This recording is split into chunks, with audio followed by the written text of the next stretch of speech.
So Mike, you Yeah. you brought up this idea. So what did you have envisioned for this podcast? I just thought it'd be fun if three people in the business were going to talk about the business in a more real sense. I feel like the whole world is on their best fucking behavior whenever they're on your other podcast or on any of the podcasts I listen to. It's like no one wants to rock the boat. No one wants to talk about burning plastic in their yard. You know how often they do that. No one wants to talk about. I feel like we need to have like somewhere where it's a bit more real, where it's like I'm talking into a microphone that doesn't work, kind of real. That's I feel like the industry needs that somewhere where history will absolve them. You know, like it is somewhere where you can get pissed off because they sell shit in layers and you have to buy a whole layer to get one fucking stone. Like, you know, like it just, instead of it used to just be able to buy a stone, now you got to buy the whole skid or whatever, it just, was bought where I just thought that was, the industry needed somewhere like that with people who weren't worried about, I don't know, like someone getting upset with them or getting their feelings hurt. I think that was my idea anyways. I mean, I don't want to intentionally hurt people's feelings, but the reality is that if you're offended, don't listen. Yeah. Yeah, I would agree with that it's, and I don't think like if something comes up that somebody feels offended by it, I don't think that the three of us really mean like any disrespect in what we say on this podcast. For the most part, I would guess that we bring it up with the best intentions, maybe. I feel like I think both of you are right. I sort of always feel like with my Instagram and everything, I'm sort of walking a tightrope of what's proper and what I can get away with and sort of be. They're going to sue you, so I feel like you're trying to justify. Like it's all like that's a justified commentary by you. Like, well, someone did say they were going to sue you, so bro. Yeah, but I mean, I got a hot head too, right? I try and mute it a little bit for Instagram because I mean, both my clients see that, or all my clients see that, and my other contractors see that. But I think this would be really awesome if we had a spot to just be real, where I don't have to use the Natural Design Landscapes Instagram filter to hide behind or mute my feelings on shit, and I can just say what pisses me off and say what I really don't like about the industry and maybe this company or that company without getting sued. I hope. We'll have to look into getting a lawyer, maybe. I hope not. But into your pit of being sued.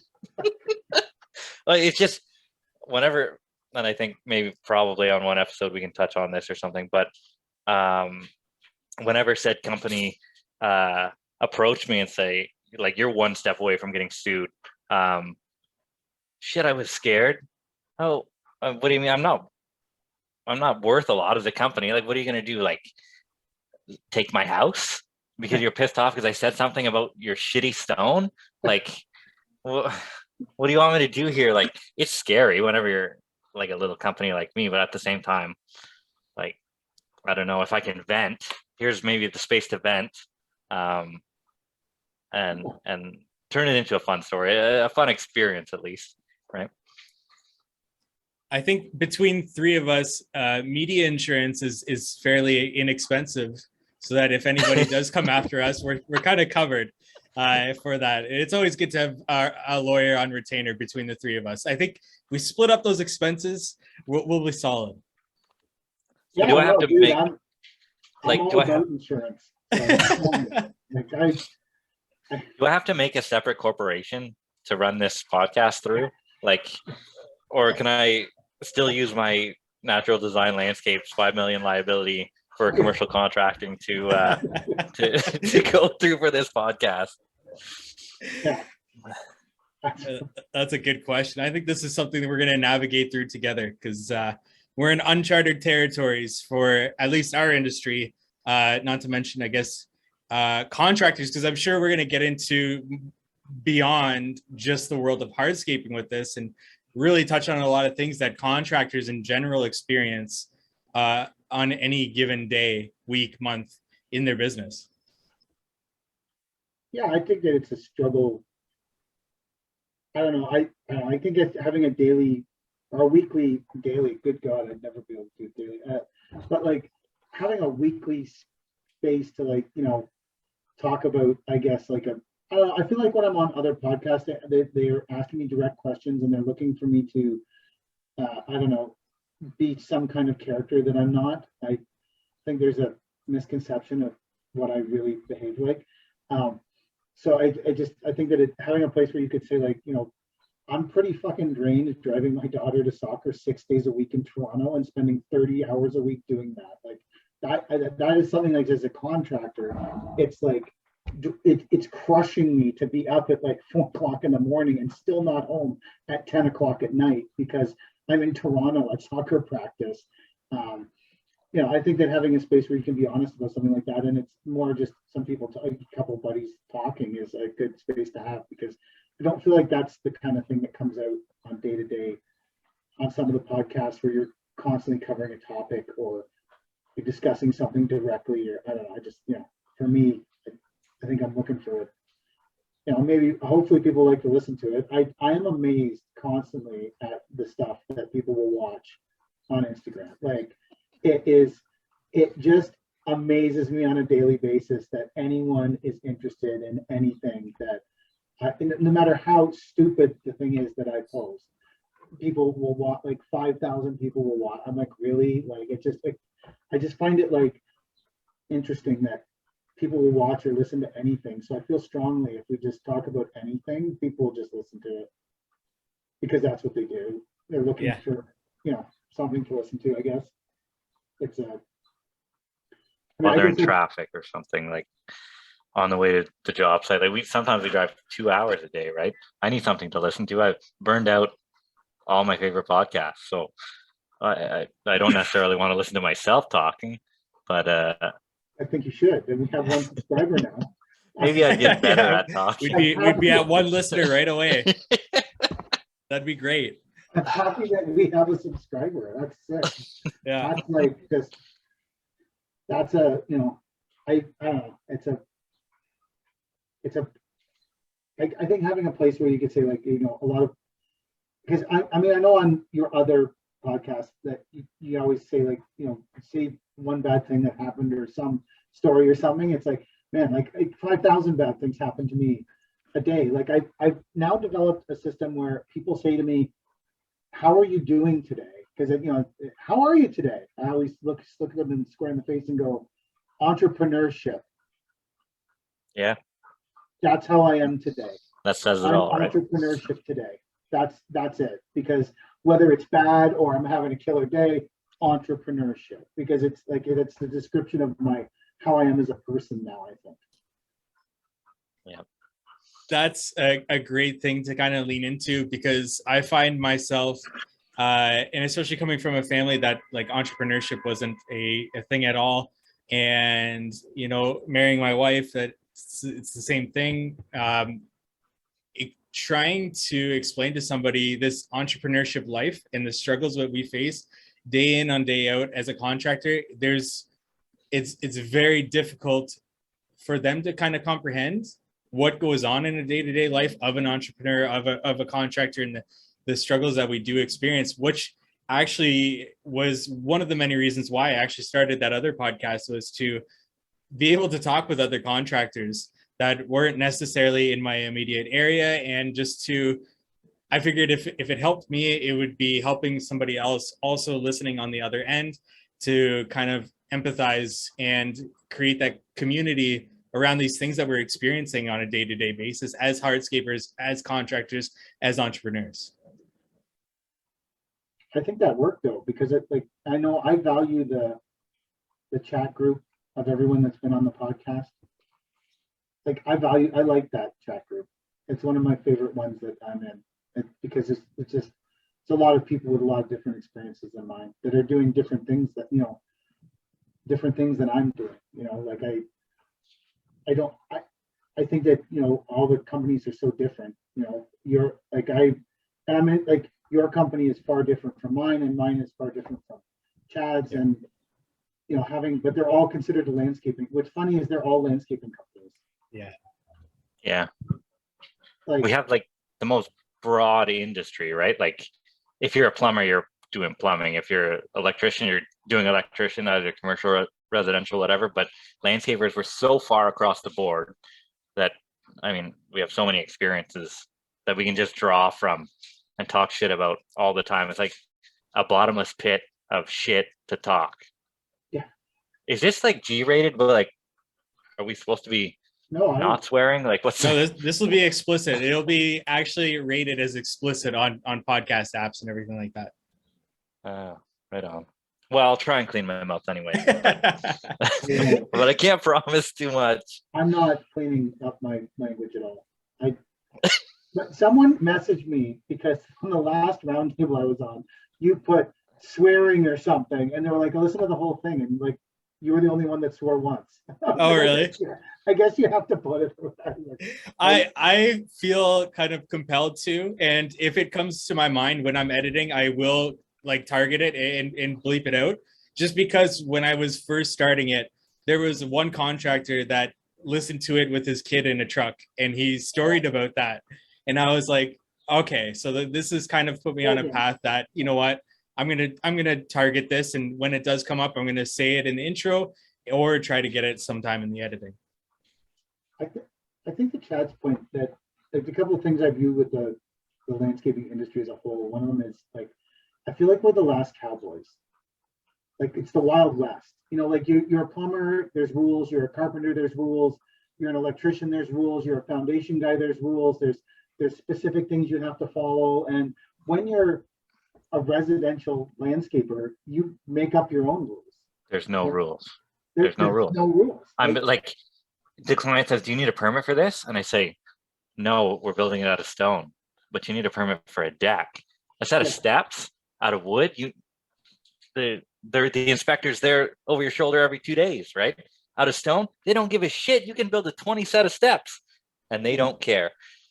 That's why I always think of it like it's the wild, it's the Wild West. Like I'm like a gunslinger out there, and I'm fighting off all these people who are doing stupid ass shit, and then I'm being compared to that, whether it's like how they build things or pricing, and and then there's someone else looking at me going, "Well, that guy doesn't know what the hell he's doing. Like he's not doing." It's because there's like there's just this wide open, and there's so many things encompassed in it. Like you need to know. Like I when you watch that show, Deadliest Catch, these guys are like, "Hey, my big problems are it's cold and I got to find the crabs."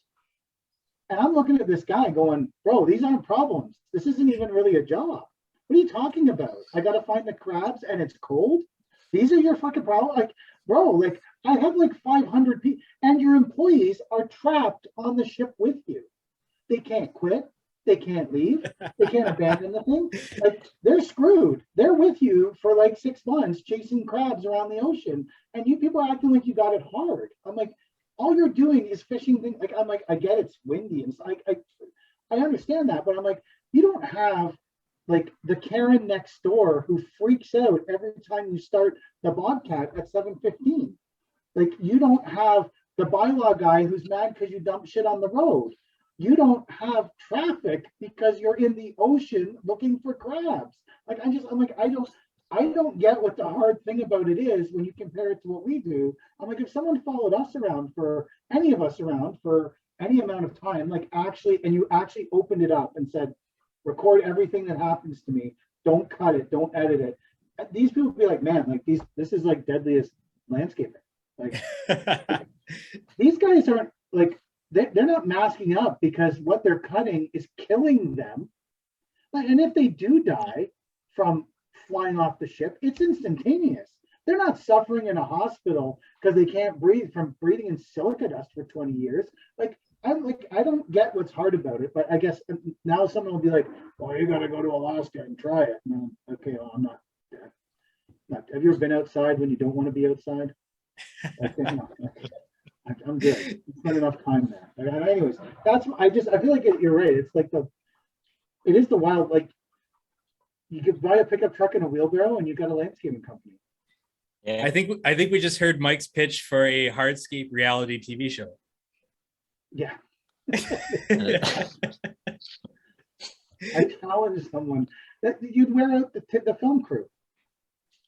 What's They that? tried it for pools, right? Like they had that pool reality show, and they always fake the problems, or maybe they're real problems. I don't know, but they had a problem setting up Boulder or something like that. Like, you're right, we do that shit daily, right? But nobody follows us around.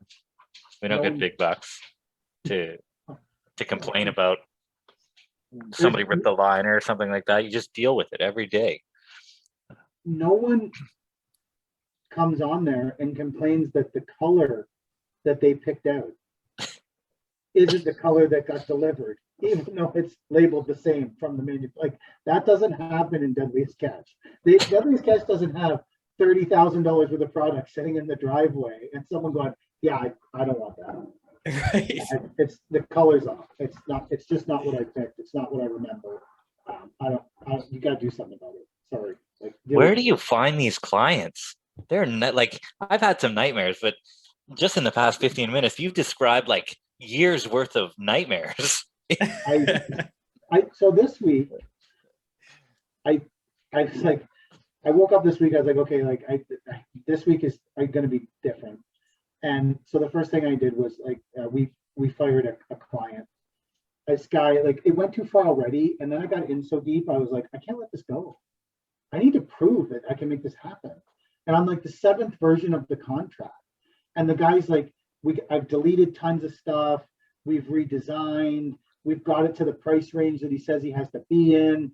And we send him the 7th version of the contract. He holds on to it for a week. And then Sunday night at 6 o'clock, texts me and goes, your asphalt price is good, but your demo's $2,000 too high.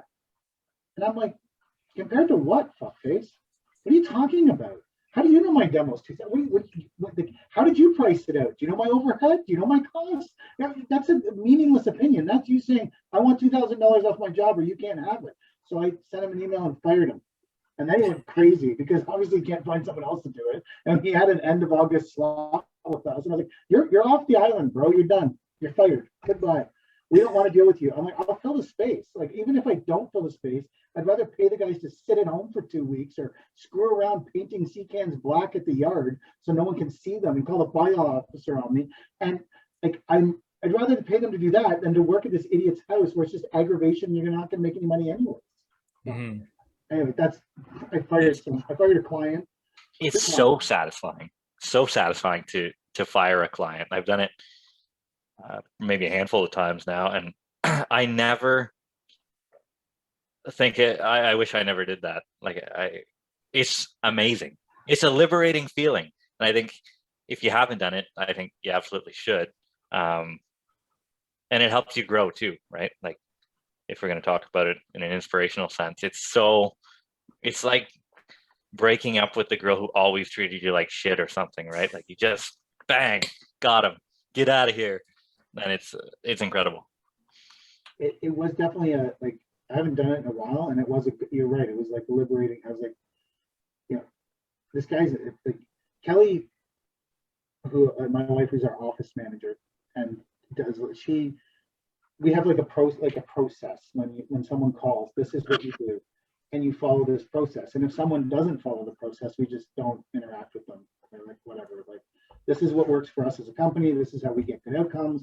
If you don't want to do this, I don't really give a shit, but then hire someone else. Like, I don't care. And this woman like was just so insistent and refused to follow the process and Kelly finally sent her like a vicious breakup email. And the woman emailed us back and said, can you imagine how bad your life is if you just got rejected by a rock installation company? I was like, I feel bad for you, but we're still not installing rocks. You imagine that, and I'm like, man, like, you think that little of me? Like, really? Listen, we're an important rock installation company. I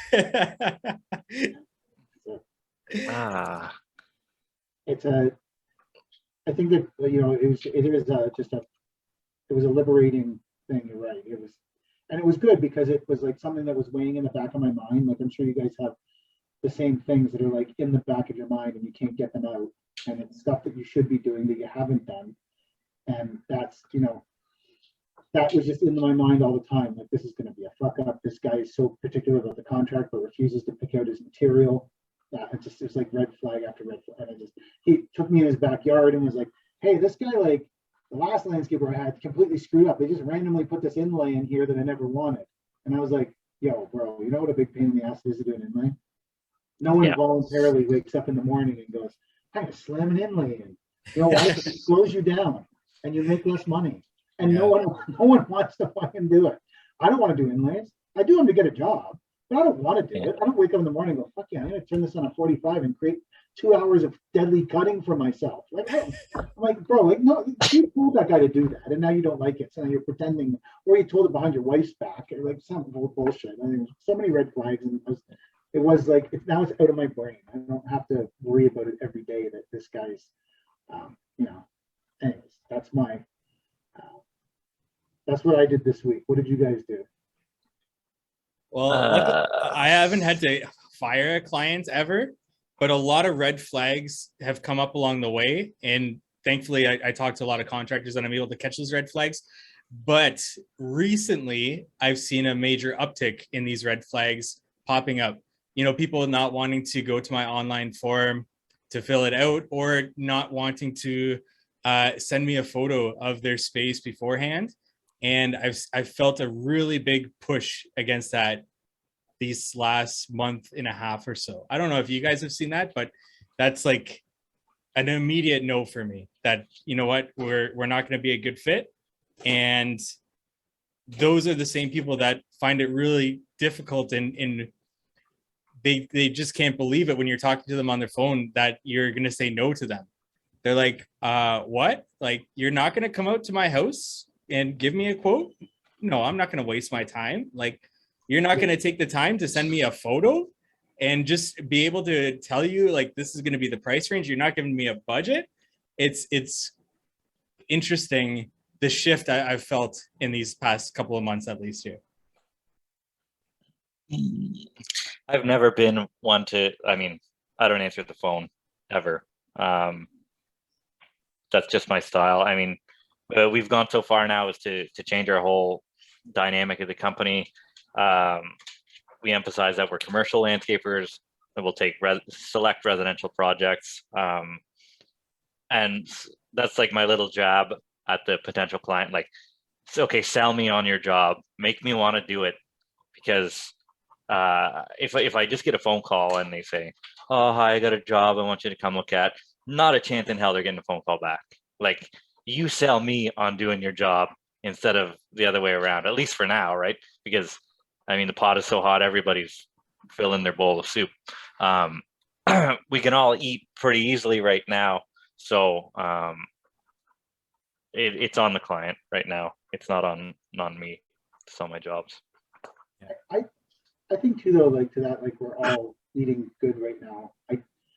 Honestly, man, like, I say this to people all the time, like, when I'm at their house and they're like, I'm like, hire me, don't hire me. I've never sat around a day. Yeah. Like, you know, I do a good quality of work. We provide great customer service. In the worst of times, I was, you know, in 2007, you guys were like in high school. I'm being like dead serious. You were probably in high school, like, right? No. I was out. I was first year. What year? I was third year university. Okay, well, you're at school. I was like running my first failure business. I was landscaping in the summers. Okay. I just started my supplier job. Yeah. I was busy then. I was booked out 3, 4, 5 months then, and it was 2007, 2008. It was like the worst of times. But, you know, did I do work that wasn't glorious? Like, you know, full backyards of red 2x2 patio stones. Yeah. I did it because we needed to roll the stuff. We needed to roll the iron every day. But, like, we still work. And I think that, you know, commercially, Chad, you'll be busy for the next 4 or 5 years, no matter what, because people have dumped so much money into projects to get them going. Knock on wood. Sorry? Get that stimulus rolling. Knock on wood. Yeah, if anything goes south, like, the stimulus will carry us through or whatever. And I mean, we still have residential stuff too.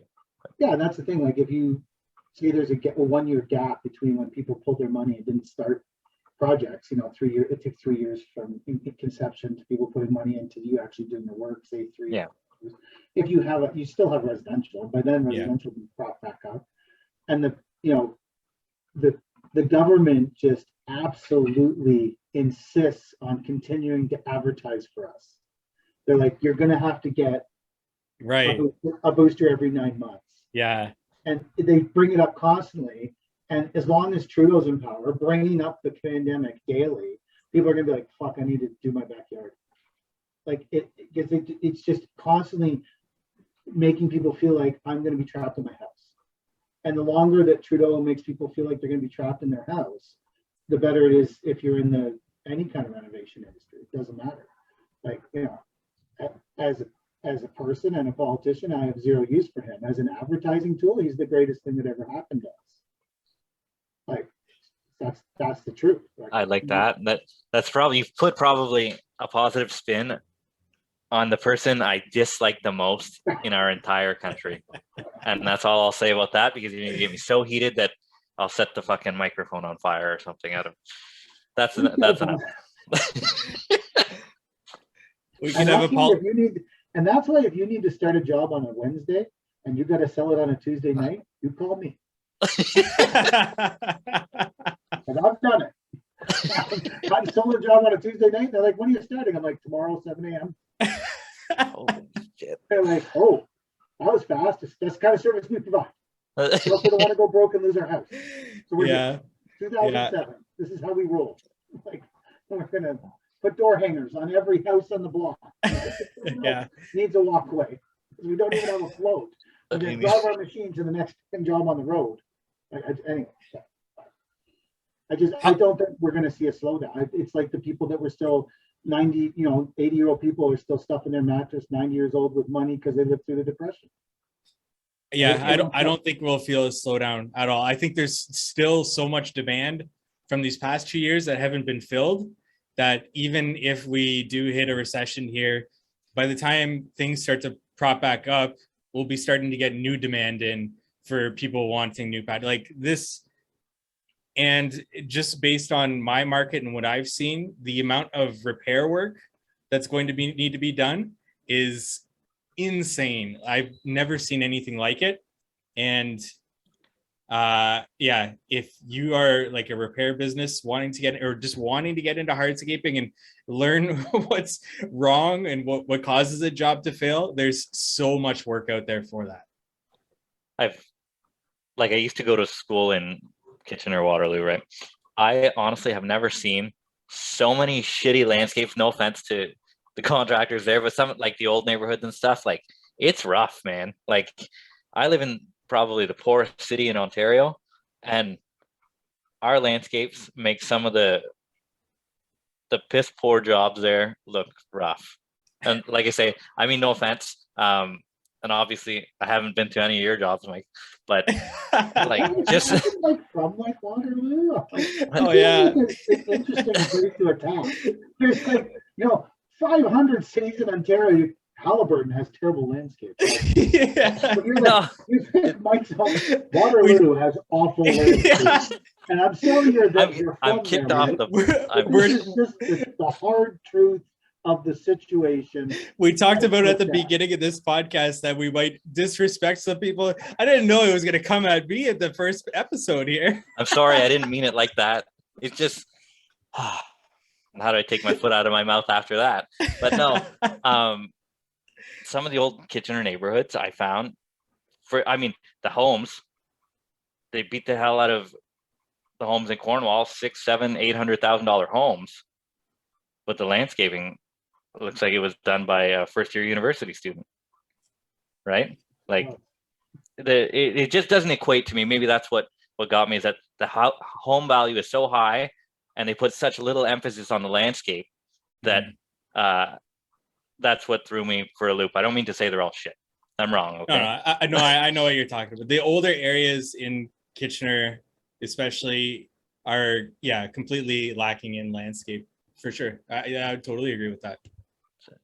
But again, like the King said, you can go to any neighborhood. or any city and find shitty landscapes. I guess that's part of the Wild West, right? Like you can have these cowboys doing garbage, and then you have guys like us who hopefully don't always do garbage. We, Um, we recently had dinner in Ronsonville in downtown Toronto, my wife and I, on Saturday night.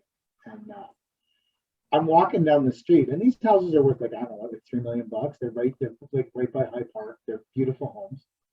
And I'm like, who the hell did the landscape? Like these are brutal. Things are like fall, and it's new material. So you can, you can look at it and be like, I know when that came out, like it was like 3 years ago. So this isn't that old. Like it's, Yeah. And I'm like, what the hell's going on here? And then my only conclusion there was, and I actually thought about this now. It's funny how like other people in the business are having the same thought pattern as you. And I'm like, am I bizarre that I'm walking down the street and I'm like, man, the landscaping is shit. I'm probably the only person. And like, my conclusion was no one who knew what they were doing would work in that area because it's so horrible Right. to get in and out of. And the only people that are willing to work there are people without work that are crazily desperate because there's no landscape supply yards. There's no place to get anything. You can't put anything on the road. The houses are touching. There's 5 million cars. There's people that are like, and I'm thinking like the only people that these people can get to do these jobs are people who don't know how to price anything. Because if you actually knew how to price this job, you wouldn't work here, or it would cost like $300,000 to do like a driveway.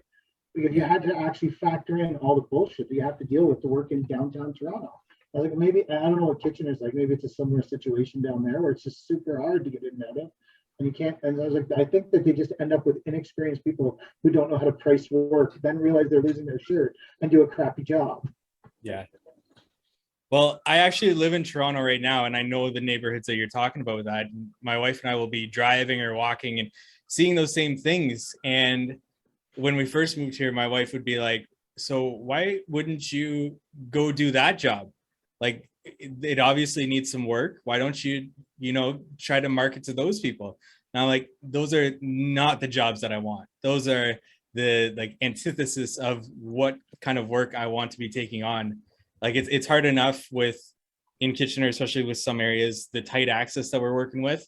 In Toronto, it's on a whole nother level. Here's a question, like an honesty check. How many things have you done on a job and spent like hours of your life on that only another hardscaper would notice and no client would ever see? Like, I watch these guys on Instagram and they're cutting all these things and doing all this stuff. And I'm like, bro, no homeowner's ever going to give a shit about that. The only person who will ever notice that you did that is another hardscaper. Yeah. Period. Yeah, I've done that. I used to glamorize that so much more than I do now. Like I used to chase the likes and all this stuff. And since maybe we're shadow banned now, I don't know, I get like 5 people seeing my posts now. I don't give a shit. Just rip it. Just go out and rip out all this work and bring in the money. Not that the quality is going down, but we're in it to make money now.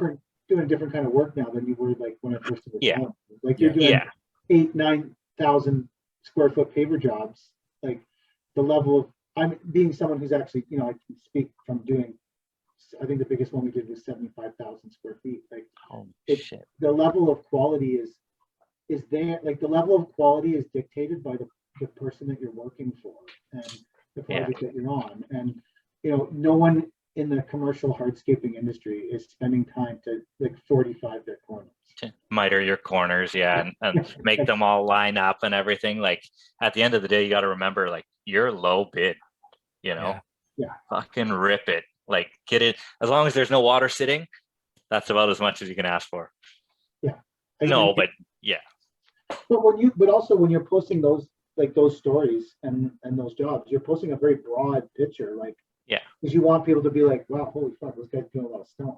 I've posted those things, so I know. Like, I mean, with the stone work you were doing was amazing. Like, it's so sick. It's big circles but like, it's not the same as when you're like on a residential job and you're like, I was dropping off some material for a guy today because we do deliveries when people fuck up and forget to order things from the supplier. So we go and pick up skids of stone or whatever, do whatever it takes to, keep the doors open. And when I got there, they were cutting like a half moon, and had actually like cut the joint perfectly on every one as you walk in the house. Right. And I was looking at that one.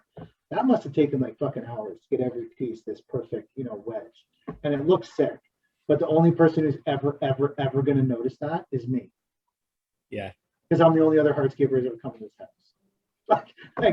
And looking down, like going, man, that took a lot of time and that's some sick shit, but I don't know how you're making money doing that, bro. Like I just whatever. I think everyone should do a good job. I've done kind of politics, but it's just like there's so much stuff that goes on. I think I find interesting that I think too that on my account is shadow banned as well, bro. So there you go. I think mine too. It could be a Canadian thing, to be honest. I'm getting crushed right now with. Nobody sees my stuff.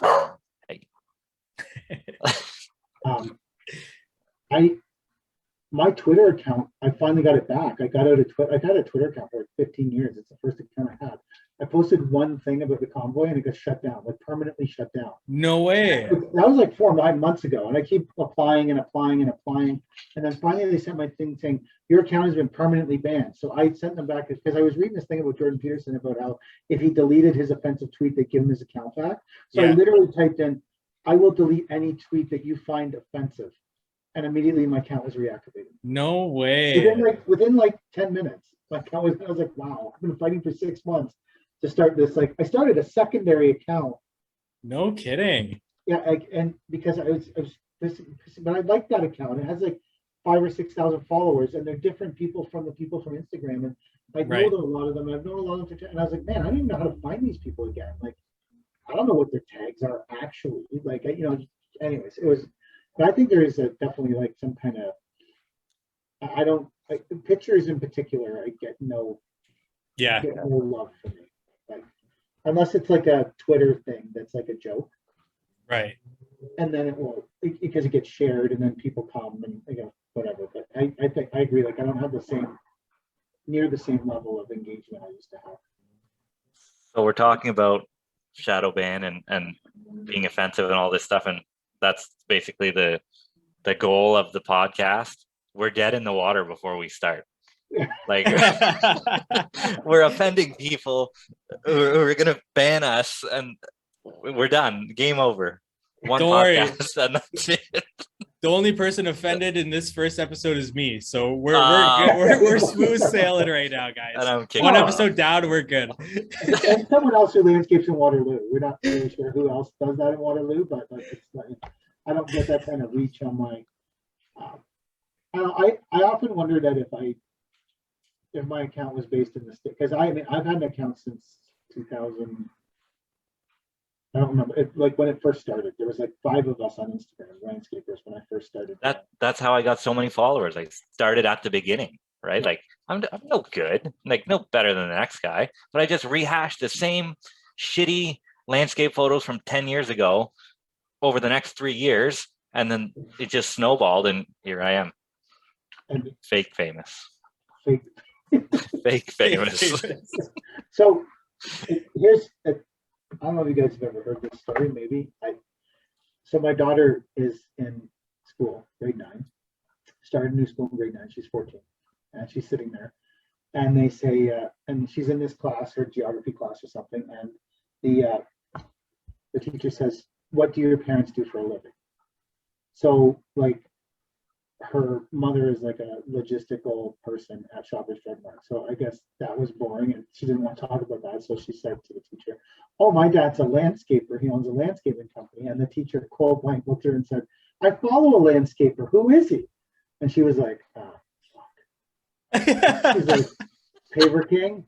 And he's like, "I follow that guy. He's the best. He's hilarious." And That's My hilarious. grade 9 daughter is like humiliated because everyone's in the classroom is like, who's this girl's dad? I'm looking him up right now, like on their phones.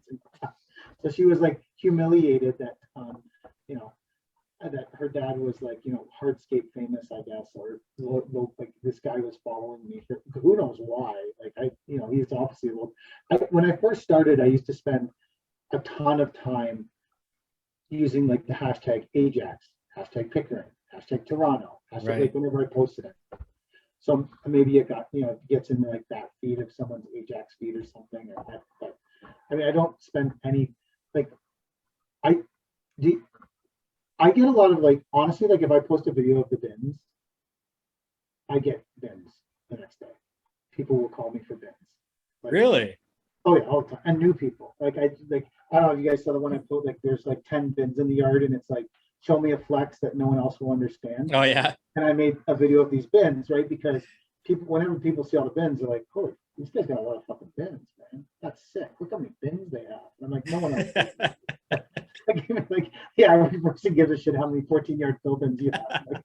No, like, come on. Like, by the way, we have 2 split bins, 3 10-yard bins, and 10 14-yard fill bins. So for a total of 15 bins. So I'm going to flex on you guys right now. I own 15 bins. Like, just Nice. I own one. I tried to pull it off the hook truck the first day we got it. I bent the shit out of the bin. how? Ruined the locks. I don't even have an air brake license. I'm sitting in my bin truck in the yard, revving the shit out of it, trying to get the Vox to go up, and I'm bending the locks. Oh, so you didn't retract the locks to let it Yeah. down? Yeah. I've never been in a bin truck in my life. I thought it was cool. I just bought a $50,000 bin truck. It was the greatest You should have day of called my. me. I would've come down. And this is me being real because I didn't post that, right? Like I didn't want people to know that I fucked up my bin truck on the first day. That's the one you just bought? Yeah. Don't worry, it's fixed now. They cut the locks right off and had to weld them back on. Oh Oh, wow. really? So yeah, but now you know. The more you know. Bin trucks are interesting because so our field mechanic, Brad, who does all our, like, thank God for Brad, but he knew nothing about the hook truck we bought is similar. Like, so we bought this. I hate hook trucks. I hate them. I have no use for them. Never wanted one in my life. Our biggest client just bugged the shit out of me, and then my friend owns Arnott's the landscape supplier, and he mentioned they were selling one. So I was like, okay, well, whatever, we'll buy this thing.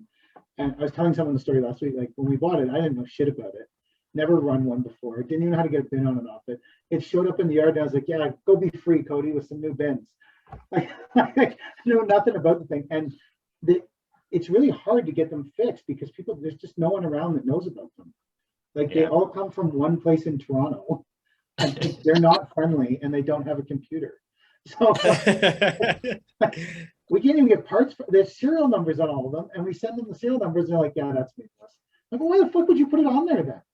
Like, if you don't even know what it means, or anyways, it's interesting. Hook trucks are an interesting thing because they're like, people just don't know that much about them. And now I actually, if you have a problem, call me, because I actually have a deep knowledge of how to fuck up hook trucks. Like, we have broken ours in so many and done so many things. Like, the whole bin game is an interesting thing. I'm not stories about that. I'm not even in it I'm not going to be the bin guy, the bin king or whatever. There's environmental guys that have 500 bins sitting at their yard and waiting, right? Like, this is just for us. And I managed to fuck it up within 15 minutes of running it. Everything can be fixed, right? It's just money. But yeah. So this year I was like, I think for a long time, maybe not just this year, for a long time. My bar is sort of like, did anyone die? Did we kill anyone? Does everyone still have all their limbs? And if we finish a day like that, I just call it a win. Right. And then you can build on things from there. But even on the worst, like, if no matter how bad the day was, if those things are true, we can wake up tomorrow, sun will come up, things will be okay. And last week I was sitting, our yard is bordered by a horse pasture that there's no horses in anymore because the horse lady was crazy, so we got rid of her. And I'm looking at the horseless pasture, staring into space, and I was like, man, today was a pretty fucking good day. Today was all right. And then I was thinking about it, I'm like, oh yeah, Cody's truck died at the corner of Dixon and Taunton, which is like the main intersection, and had to get towed. And Christy's truck caught on fire on Highway 7, but that went out. And I was like, man. And after I thought about those two things happening in that day that I had thought was a pretty good day, I was like, I have a low bar of my existence as a human. my bar is low. One of our trucks got towed for like $1,000 back to our yard. And the other one was on fire on the side of Highway 7. No And I'm kidding. like, man, today was pretty good. Fuck it. Sorry. I'm like, is landscaping winning? Like, Yeah. is it winning? Like, is it Right. beating me? Because lately, the last couple of weeks, I feel like landscaping's winning. I feel like I'm at the end of August, but it's only the end of June. Yeah, I've really hit that. Like these past couple of weeks, I've really hit that wall where I feel like, and you know what? This happened last year too. I distinctly remember this time I hit this wall where I feel like I'm already in September. Like I'm that kind of mindset where the season is coming to an end and I've really hit this exhaustion level that would be really good for me to take a vacation, maybe a few days off. And then I realized I haven't taken a day off for like 2.5 years now. So like I think that might be it for me. I'm actually taking a day off coming up here. That's why I do bring this up. But yeah, like Mike, I feel the exact same way. I've hit this wall, and this time for the past couple of years that I just feel like I don't know what was wrong with me.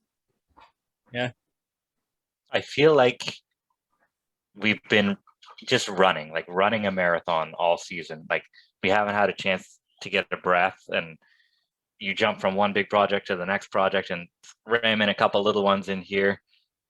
But to me, I find like the breath is whenever you see a big paycheck, because like that's just as good as a holiday to me. Whenever I see a big check come in, you're like, you can breathe a little bit, and then we're off to it again, which is fine. Like I'll take my time in the winter for now, at least.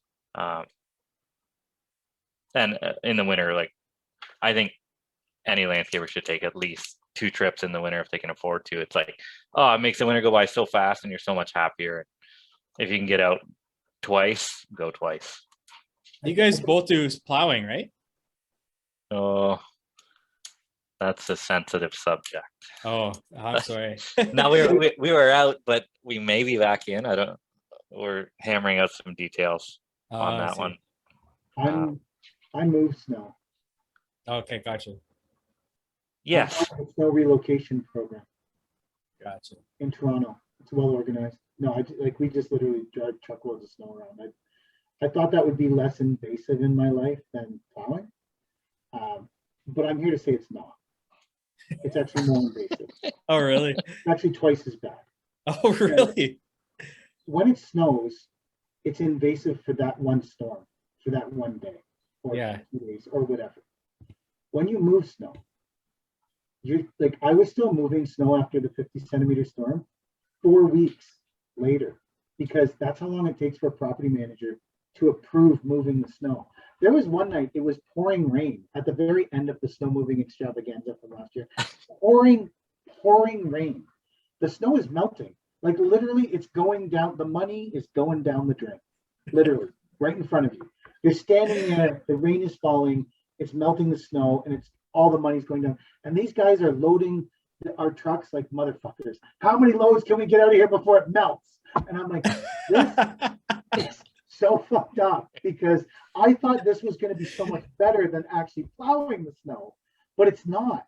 Because I was up for 28 days straight for 19 hours a day moving snow as the next stupid ass property manager approved the snow moving, to the point where it's literally like melting, and the guys are like, it's approved, there's 30 loads approved, get it out of here now. I'm like, why? Just leave it on top of the sewer. It won't be here in the morning. You don't have to do anything. There's cameras, they're watching everything now. I'm like, oh my god, fuck. Anyway, so that's what we do in winter, is move snow, which is, it honestly, it was great for us in the winter. It made it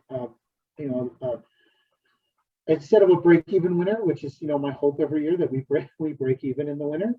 It made it we made some money, and it helped pay some bills, and it mostly kept our people moving, which is more my bigger concern with them, is hanging on to our staff.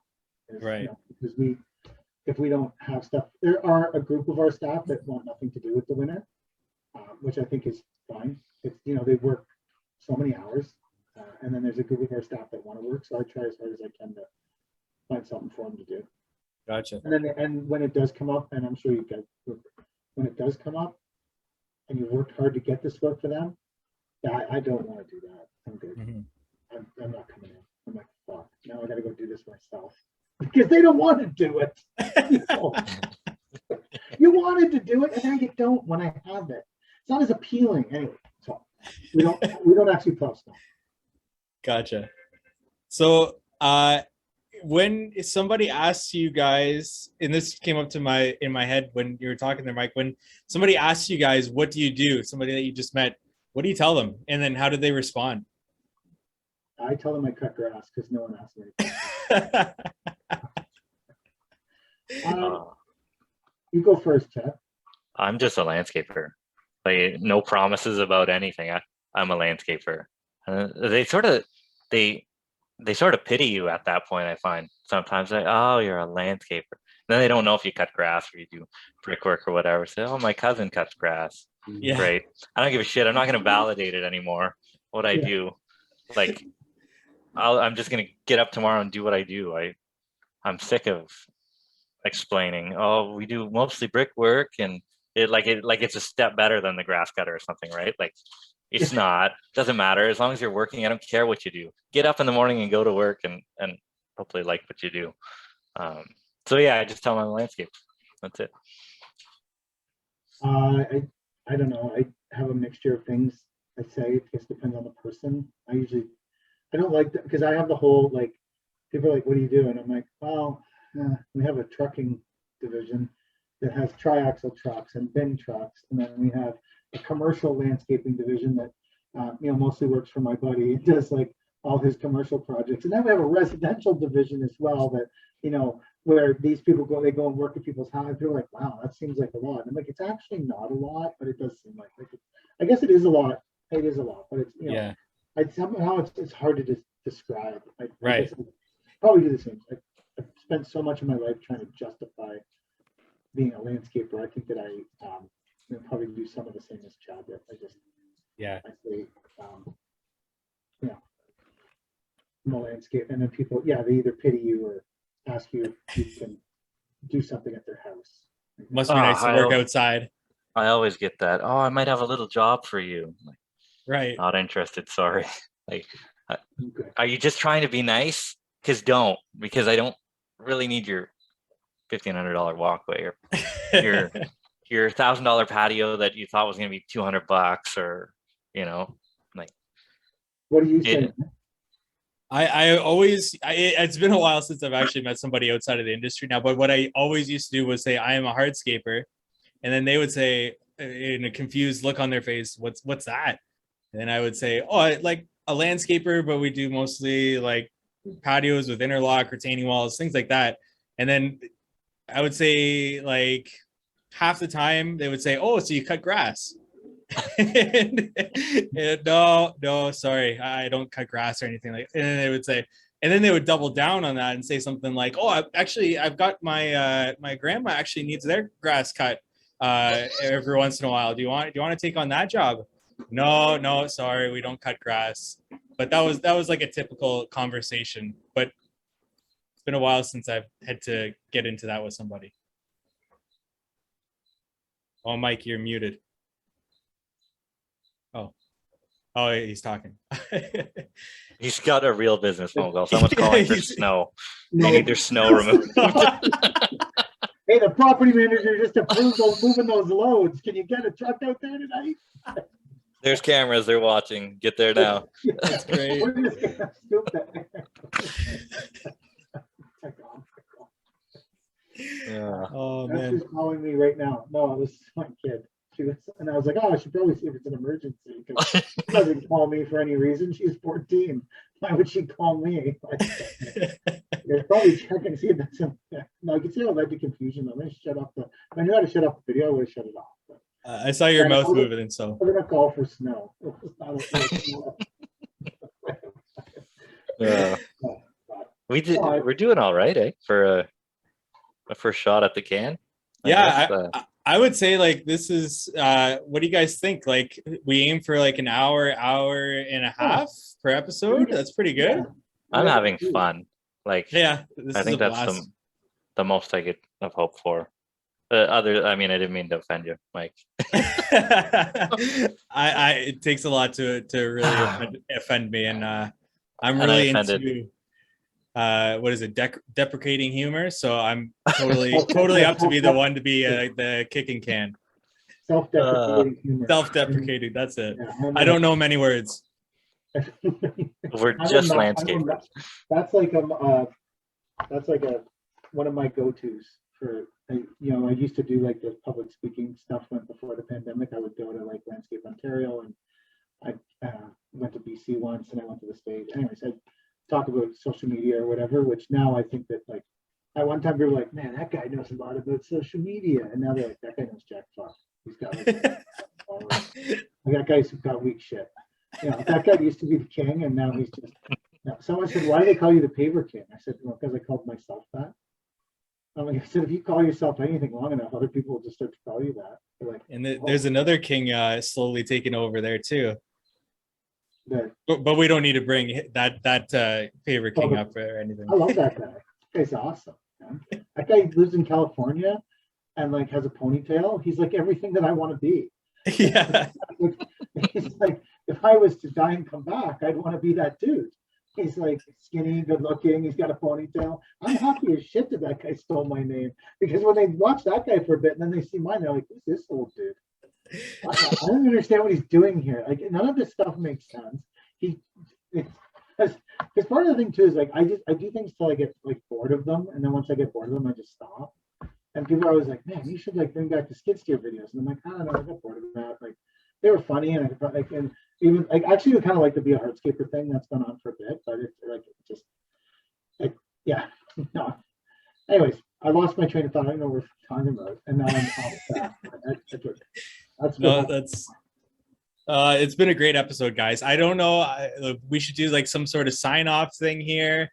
This is kind of like spur of the moment. I don't know what you guys had in mind to say goodbye, and we need to do some sort of intro. So I don't know what that looks like either. Well, I mean, I guess you could say like where to find us, since we're all shadow banned. We could use this.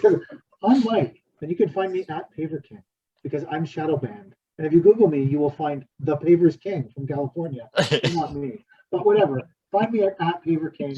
I'm Mike, one of your hosts here on the History Will Absolve Us podcast. There, I'm just joking. We can use something else. No, I'm totally good with anything.